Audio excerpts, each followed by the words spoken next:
Don't Shoot by Robert Zacks, originally published in Galaxy Science Fiction, April 1955. Narrated by Tom Trussel. I can no longer keep my terrible secret, although the thought of what will happen to me when I tell my story gives me a trembling from head to toe. Without doubt, word will flash to the proper authorities, and stern-faced men with sympathetic eyes will bring straitjacket and sedatives and hunt me down to tear me from Mary's clinging arms. A padded cell will be made ready for another unfortunate. Nevertheless, what we have just read in the newspapers has made us fearfully agree that I must tell all, regardless of my own fate. So let me say this. If it is true that an expedition is being organized in London to go to the cold and rocky wastes of the Himalayas for the purpose of investigating that astonishing primeval creature called the Abominable Snowman, then I am forced to tell you immediately. The Abominable Snowman is none other than Mr. Emer, the famous movie magnate. And I am the one responsible for this amazing situation.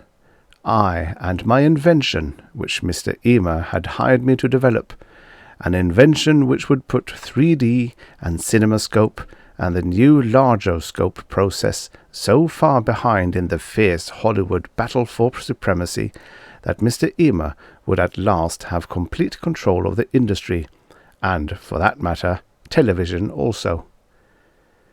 You will say this is impossible, because one or two glimpses of the Abominable Snowman have shown it to be an ape-like creature. And the animal's body is covered with thick, coarse hair? Well, did you ever see Mr. Emer lounging beside his elaborate Beverly Hills swimming pool? He looks as if he'd just climbed down from a tree. The last young movie lovely an agent had brought around to talk contracts took one look, screamed, and fainted. It is said she was hysterical for 2 days. But let me tell how it all started. Remember those awful days when television, like a monster with a wild pituitary gland, grew until it took the word colossal away from filmdom? What a battle! Like two giant bears rearing up face to face, roaring, screaming, swapping terrible blows of mighty paws, the two industries fought, with the film industry reeling bloodily at first, then rallying with 3D, then cinemascope, and television pressing home the fierce attack with colour TV. And who was caught in the middle of all this, without any protection? Mr. Emer. Why? Well, let me give you some background on that character. When talkies killed the era of silent films, Mr. Emer nearly got shaken loose in the change.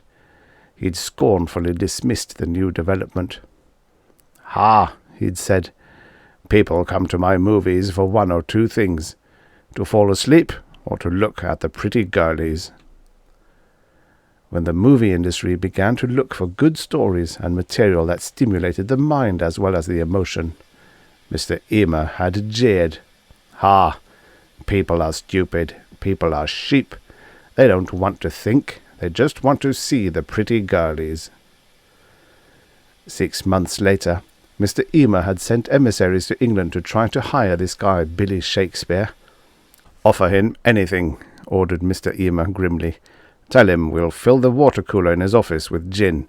He can pick any secretary he likes from among our starlets, and... He swallowed, then recklessly added, "We'll even give him screen credit." Of course, the men he'd sent out searching knew Billy Shakespeare had kicked off, though they weren't sure whether it was last year or 10 years ago. But it was a fine trip on the expense account, and after a few weeks of riotous searching in London's gayer areas, they wired that Shakespeare had caught a bad cold, the penicillin had run out, and he'd not lasted the night.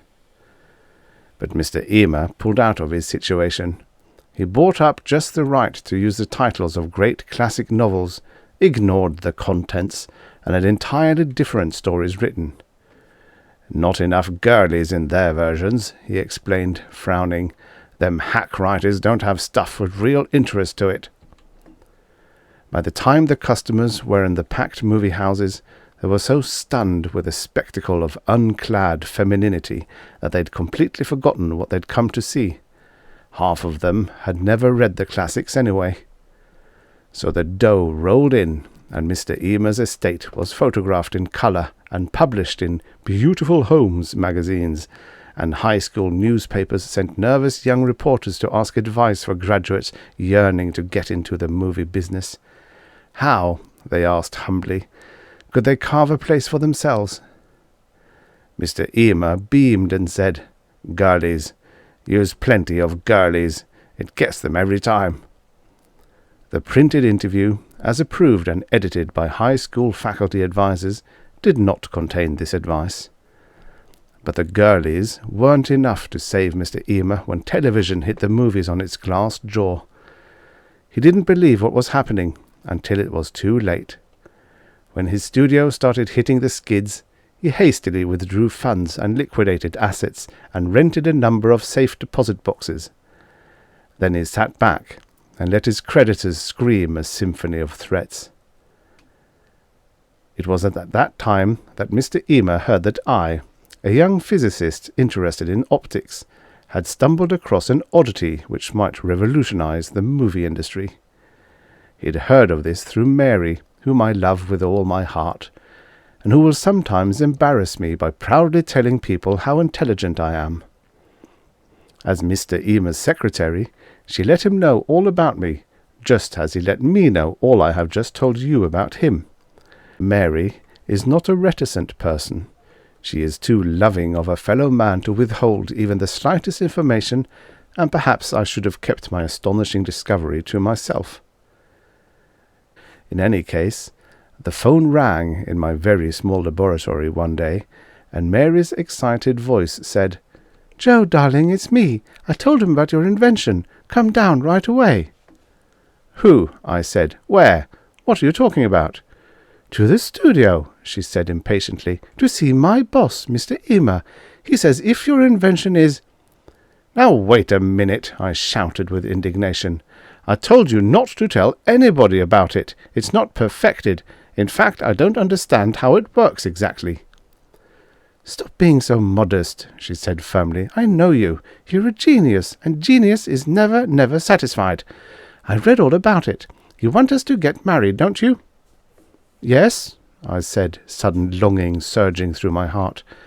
"Can we afford to?" "No, so come on down. Anyway, I already told him. Don't make me into a liar," begged Mary. "If he likes your invention, maybe he'll buy it." The things we do for the women we love. I went there in fear and was trembling with good reason. Not knowing quite how my invention operated, it could be stolen from me because it might not be patentable.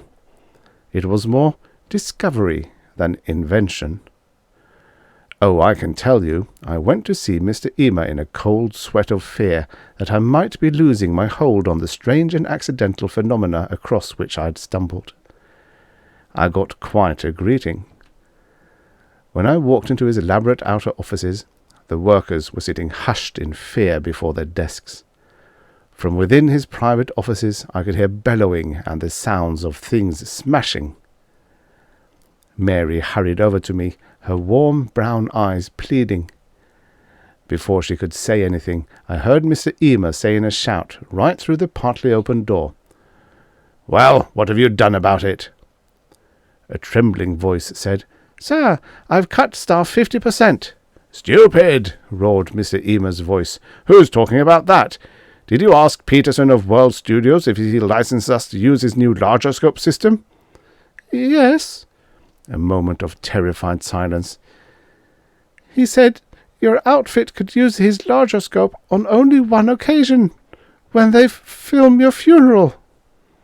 There was a gasp. Then the door opened and a perspiring, harried, bald-headed man lurched out. With glazed eyes, he made a beeline for the outer door. "Let's go in," said Mary eagerly. "He'll be so glad to see you." I looked at her incredulously, but she took my arm and dragged me inside. There Mr. Eamer sat twitching and shuddering, his head in his pudgy hands. He looked dully at us from tiny eyes. "Everybody hates my genius," he said, waggling his head from side to side. "Everybody envies me. The wild dogs are gathering to pull down the noble elk." As he glared at us, Mary said swiftly, "Yes, sir." "The wounded lion," whispered Mr. Eamer dramatically, tears of self-pity coming to his eyes. "Surrounded by jackals and laughing hyenas. I am dying of my wounds." He uttered a wail. "Everybody's got a new filming system but me." He drew a deep breath. "Who the hell are you?" he demanded.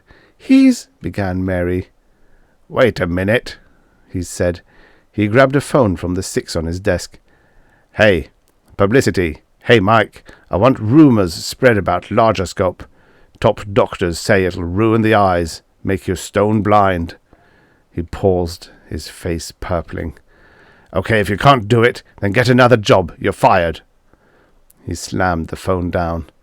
"No cooperation from anybody," he said heavily, "surrounded by incompetence." He glared at me. "Who the hell are you?" I began. At this moment the door opened, and in came a man with a sheaf of papers and a film of sweat on his forehead. "I hate to interrupt, Mr. Eamer," he said doggedly, "but I got your note on the Lolita Vaughan contract we'd brew up. I knew there must be some mistake, so—" "Mistake? What kind of mistake?" snapped Mr. Eamer. "I want you to tear the contract up. I said we aren't going to sign after all. I got a bigger name for the picture than her." The man winced.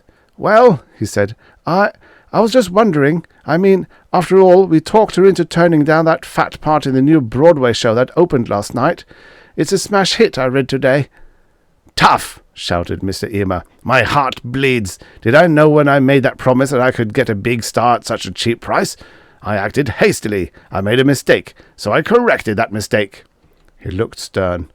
"Would it be fair to the stockholders if I took Lolita under these conditions?" "But you own all the stock." "That's what I said, you fool," roared Mr. Eamer. "Get out of here." As the man fled, I stared at Mr. Eamer in horror and disgust.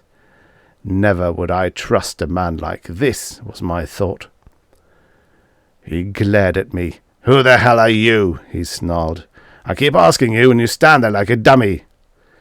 "He's the scientist I told you about," said Mary. "He's a genius. He has a new invention that will make larger scope obsolete." "This," said the producer with incredulity. "This beanpole is a scientist? I don't believe it." He stared morosely at me, shaking his head. "He looks like an elevator operator who can't figure out what button to push." "I beg your pardon," I said with indignation. "I am a graduate of MIT. I graduated summa cum laude." "Anybody can pick up a few words of French," he sneered. "If you're such a genius, how much money have you got, huh?"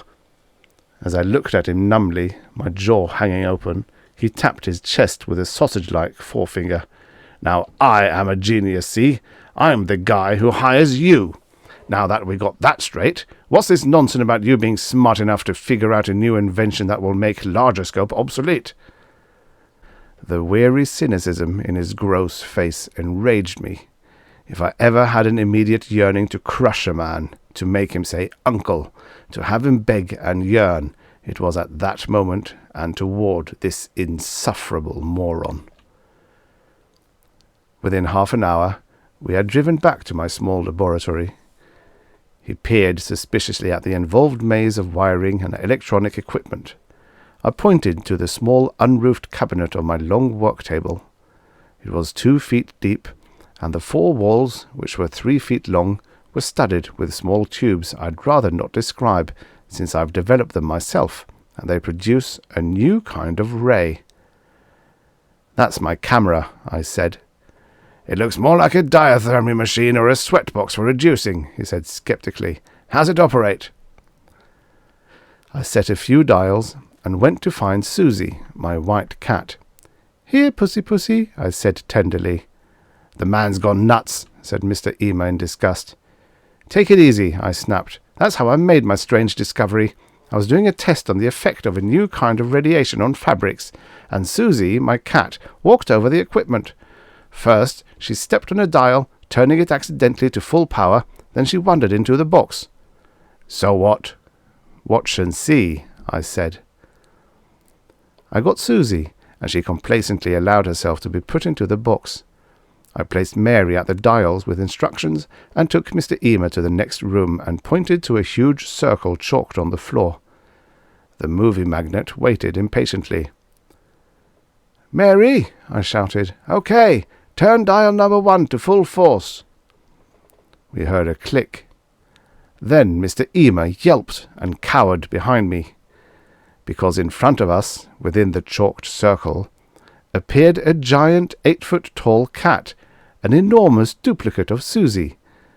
Susie was licking a paw with a tongue that was nearly 2 feet long. "Don't be afraid," I said proudly. "It's just an image. Look." I stepped forward and ran my hand through the air where the giant figure of Susie ignored me. My hand disappeared into the image, and I felt the usual puzzling tingle, as if I was getting a shock. And Susie, from the next room, uttered a faint meow and stopped licking her paw, as if she, too, felt something. "But there's no screen," Ema said, and it looks real. It's got 3 dimensions like an actual body." He cautiously approached, his hands shaking with excitement. He tiptoed around behind the cat image. He choked. "It's like a real living cat all around." "You haven't seen anything yet," I said happily. "Watch this. Mary," I yelled again. "Turn dial number 2 very slowly." As we stared, the image of the 3-dimensional Susie shrank from 8 feet all the way down to a 3-dimensional miniature cat the size of a thimble. Mr. Ema looked as if he might faint. "Goodbye, larger scope," I said grimly. "This will make all 3D and large screen systems obsolete. It will revolutionize television too. People will sit home and see actual figures, 3-dimensional figures of real people. There will be no screens at all. The effect of depth and solidity, as you see, are perfect." Suddenly Susie in the next room gave a yelping meow, and Mary gasped. We jumped, then ran inside. Mary was wringing her hand. There was a little smoke in the room. "My hand hit a wire," said Mary, embarrassed. "I guess I caused a short circuit or something. I'm sorry. All this smoke." She put her hands to her eyes, rubbing. "Susie all right?" I said. "I guess so," she said. "She moved so fast I could hardly see." "My dear fellow," Mr. Ema was most cordial. He put his arm around my shoulders. He was beaming at me. He was offering me a fat cigar. "What a wonderful invention! You are indeed a genius, and I offer you my humblest apologies." "I accept them," I said, pushing him away with distaste. "You may leave now, Mr. Ema." "Leave? Not until we've signed a contract, my friend. I want that invention." "Mr. Ema, that invention isn't perfected yet. I don't even know how it works. The principles are beyond me. It is something new in the world of physics and optics, and—" "That's all right," he cried. "I'll give you 6 months, a year, more, but I want it." "No, I'm afraid I don't trust you," I said. Far from being offended, he was delighted. He laughed as if I'd said something witty. "Of course you don't," he said. "You don't trust me, and you don't like me. But just listen to my offer." Right then and there, Mr. Ema made an offer that had my head swimming. He would, first of all, deposit in an account in my name the sum of $1 million, free of taxes. Second, he would include in the contract a stipulation that I'd got 50% of all royalties.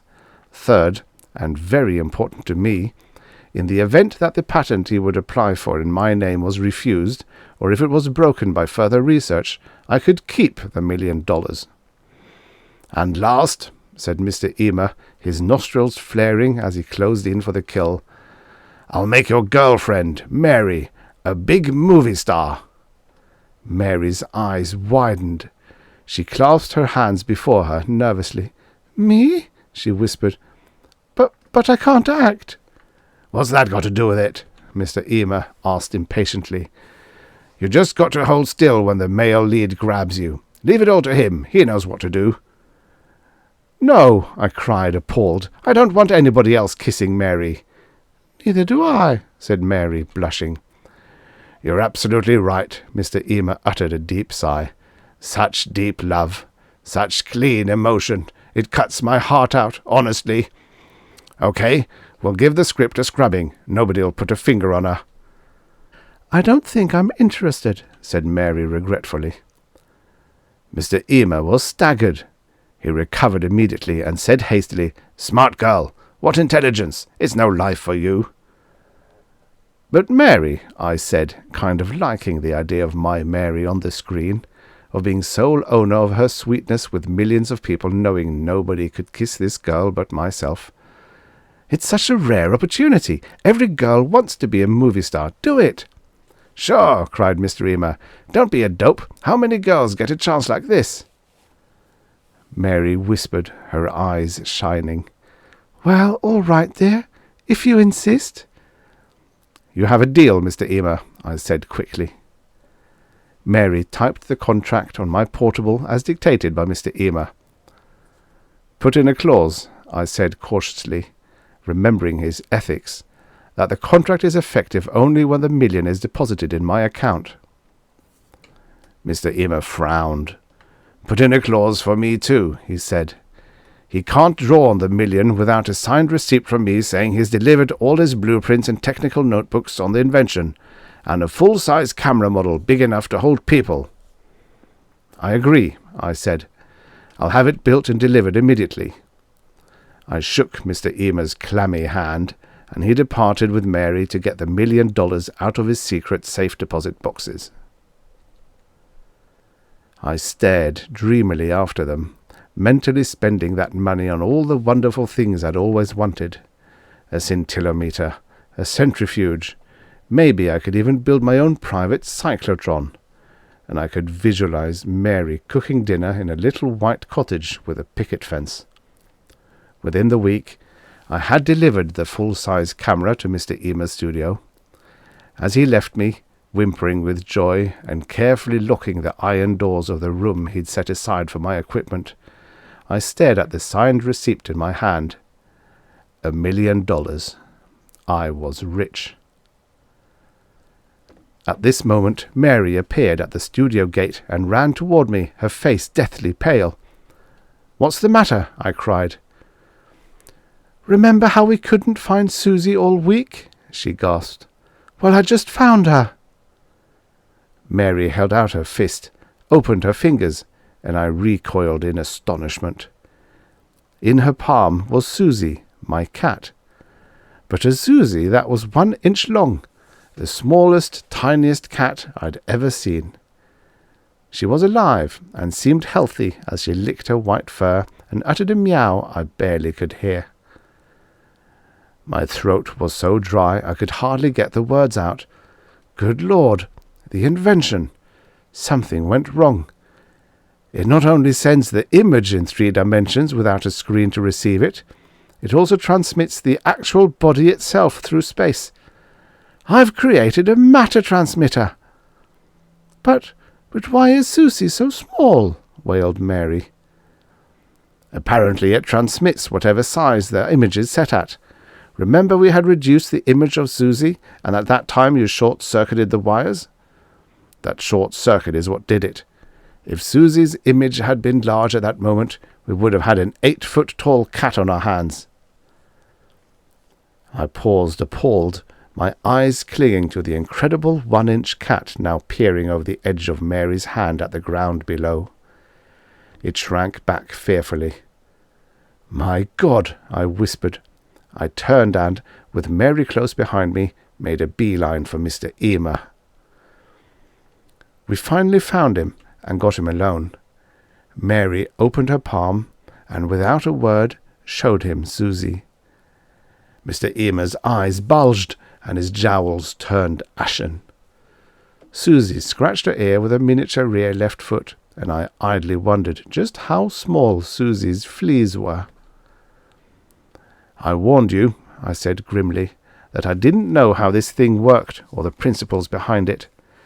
This is what's liable to happen whenever there is a short circuit in the camera box. I don't know why it happens, but it's too dangerous to use. If you want to call off our deal—" "No, no, no," said Mr. Emer rapidly. A cunning look came over his face. "I'm sure you can work the bugs out of it, can't you? I'm sure you're anxious to do more research on it." "Indeed I am," I said warmly. "You are a man with a true scientific spirit." "Go right to work," he said urgently, his fascinated eyes never leaving Susie. "Work night and day, day and night. I'll never leave your side. We must learn how this gadget works." And that's what we did. Making Susie comfortable in a matchbox, we set to work in the dead of night when no inquisitive eyes might see our strange experiments. Mary made us pots of steaming coffee, and Mr. Emer paced helpfully back and forth, uttering unclear mumbles as I toiled the long, wearying hours.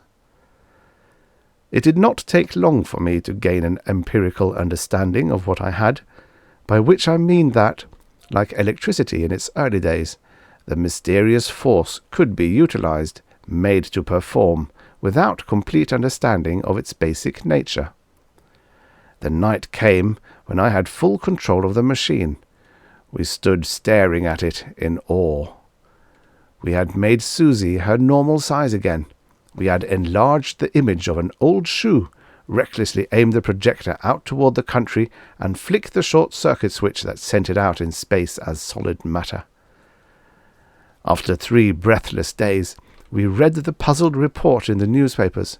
A shoe 8 feet long and 3 feet high had been found in the backyard of a summer cottage. It was a 3-day wonder, until somebody advanced the theory that was obviously a prop of some kind of musical comedy movie. I looked at my machine with a sense of having created one of the greatest wonders of science. My voice was trembling with pride as I said to Mary and Mr. Emer, "The things that can be done with this invention, the incredible things." "Yes," said Mr. Emer, gloating, "and it's mine, all mine." "You'll be the biggest man in the movie industry," I said solemnly. "You've made a good investment." Mr. Emer gave me a strange smile. "You are a great inventor, my boy, but you have a small imagination. Biggest man in Hollywood, did you say? The only man in Hollywood, you mean? Why, do you realize what I can do with this machine? I can own Hollywood, television, Broadway. And I'll make a list of people I don't like that I'll get even with. Why, I can be master of the entertainment world." The blinding realization of what I had done flared in my numbed brain. I had given a tremendous scientific weapon to a ruthless moron, and there was nothing I could do, because he had my blueprints locked in his safe. I stepped forward and with full force hit Mr. Emer on the jaw. As he sagged, I grabbed him and shoved him into the transmitter. "Look out!" cried Mary. "He's getting up!" "No," he said in a strangled voice as he struggled to his knees. "No, I'll fix you." I turned the dials full power, hit the directional switch with my open palm, and closed my eyes. Mr. Emer's voice cut off abruptly. When I opened my eyes, he was gone. "Thank heaven!" gasped Mary in relief. I immediately made computations, and my figures showed that Mr. Emer must have been transported to the Himalayas. That's the area where the Abominable Snowman had been sighted. That is why I must speak now, regardless of any opinions about the state of my sanity. I would not want Mr. Emer shot by mistake as he comes rushing toward a party of explorers. It's all right to bring him back now. I've smashed the machine beyond repair, and since Mary was Mr. Ema's private secretary, she knew where to get the combination of his safe, so we were able to destroy my blueprints and technical notebooks. I've turned the $1 million over to Mr. Ema's lawyers, and they are now fighting off the creditors, who all think Mr. Ema is deliberately hiding from them. Whatever you do, please don't take a shot at the Abominable Snowman. It is Mr. Ema.